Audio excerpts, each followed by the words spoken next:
I want to invite a leader who she's not just a poet, but she's the Student Union Government Vice President of Maryam Musa University. She once traveled to the land of the dead. She had a message from the dead during her knockout stage, but I believe today there is part 2 of this message. There is another message from the dead, part 2. That's the title of her poem, A Message from the Dead, part 2. She is Maryam Musa Muhammad, aka Dr.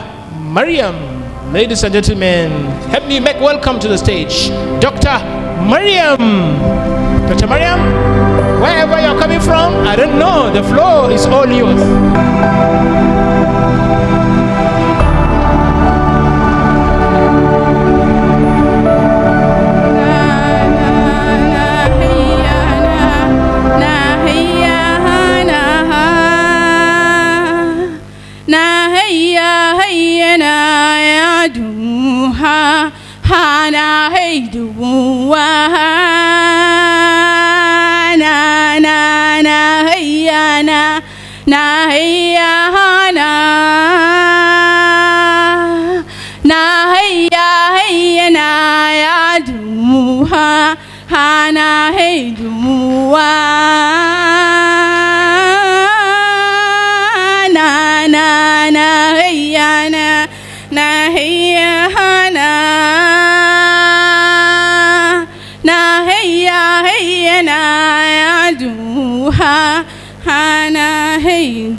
What's like you want to support?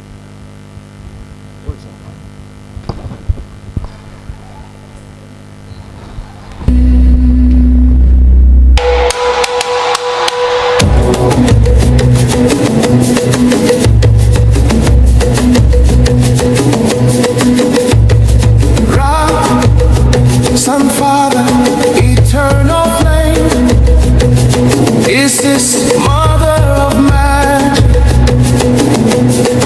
womb of creation, Osiris, Lord of the green lands, Anubis, keeper of the gates, your children call, your name resounds.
This is a message from the dead.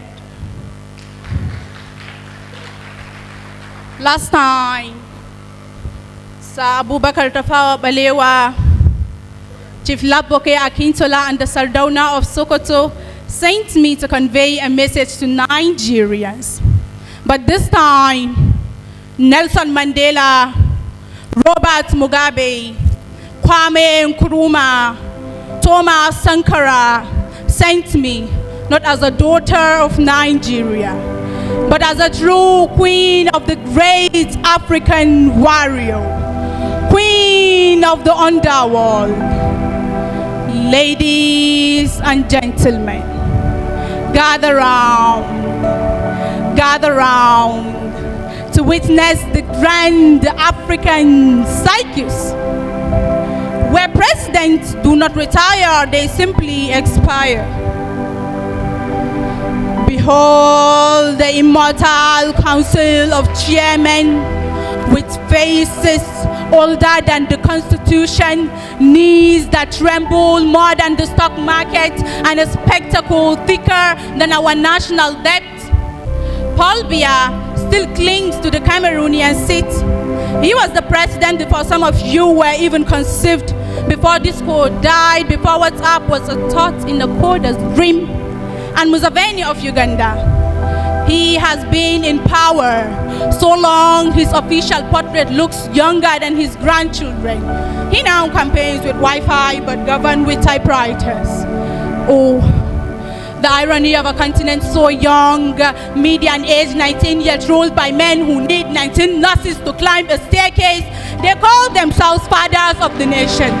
But fathers are meant to let their children grow, not chain them in the backyard with promises of Vision 2050. By then, sir, you will be dust, but the potholes on the road will remain for your grandchildren to worship them. Yet the contract to repair them has been swallowed by the monkeys and the snakes of the republic. This is a message from the dead. Listen carefully. When they speak, the microphones shiver. They tell us, the youth are the leaders of tomorrow. But tomorrow is a stubborn visitor. It never comes, always stuck in traffic at the presidential gate. And the youth, we cheer, we clap, we even compose jingles for campaign, singing for men who can barely dance to the Afrobeat or Gwara Gwara without a medical team on standby. Mr. DJ, let's see who deserves to dominate the power, the youth or the grandfathers of the republic. Let the music play and let me be the judge.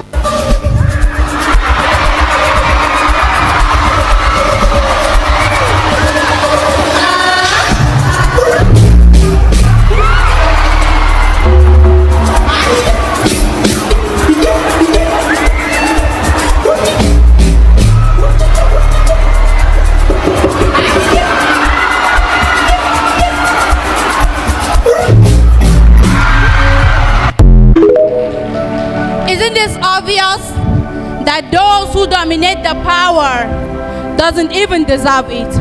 Our continent is being dominated by those who cannot even stand for very long. But what do you think of Nelson Mandela or Robert Mugabe or Kwame Nkrumah? If they had been ruling the African nation, would they have been prey or predators in action? So ko Baba Buhari Allah ya ji kansa Mandela ya kama saka shi zai basa, for power is power and power is toxic, more toxic than my opponent on the stage. See, this is a comedy show in slow motion. They sit tight in padded chairs with oxygen tanks of recycled promises and cabinet ministers who nod like dashboard bubble heads. Yet, and here is the sting, the power is not stolen, it is surrender. We hand it over on silver trays, seasoned with tribal spices, served with fear and apathy. So let us laugh. Yes, for laughter is cheaper than therapy. But after the laughter, may the young finally stand, not as clappers in the gallery, but as actors on the stage, as African leaders, like Thomas Sankara, Patrice Lumumba, Muammar Gaddafi, Murtala Ramat Muhammad, who resisted the Western control and ended up being assassinated in a bloody coup d'etat perpetrated by the West. So I say, rise Africa. A revolution is inevitable. We need young radicals and vibrant leaders like Ibrahim Traore of Burkina Faso and Assimi Goïta of Mali.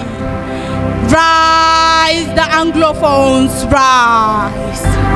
Rise the Francophones, rise. rise, and the rest of Africa rise for a revolution to end neocolonialism in Africa. Rise for your ancestors, my ancestors, our ancestors. Remember them in the wind, in the soil, in the fire, in the water, in the earth. For this is a spiritual awakening, a call of 1,000 ancestors, a message from the dead. Man, now to Ubuntu, Simoye, Africa, Raze, Africa, awaken. Thank you.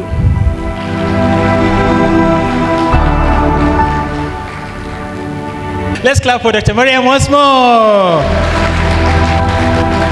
You don't have to die before you receive a message from the dead, because you have Dr. Maryam to do just that for you. Let's clap for her for being a bridge between the dead and the living. This is part 2. Our forefathers, our heroes past, have passed, but she goes there and fetch message from them, and she has just passed one more message from them. But whether this message was delivered or not, or if this could mean she will have a chance to speak again only after some few moments. But we have to really give it off to Dr. Maryam for amazing creativity and innovation she brought in this competition. And after now, are these people really dead? Let me just move away so that I will not die now. All right. All right, I'm part of the play too. Okay, I just joined the team. All right, so let's quickly start with Hanifa. Grab the microphone. Quick feedback for Dr. Maryam. Okay, Dr. Maryam, well done. People behind you, I love their demonstration. It was perfect.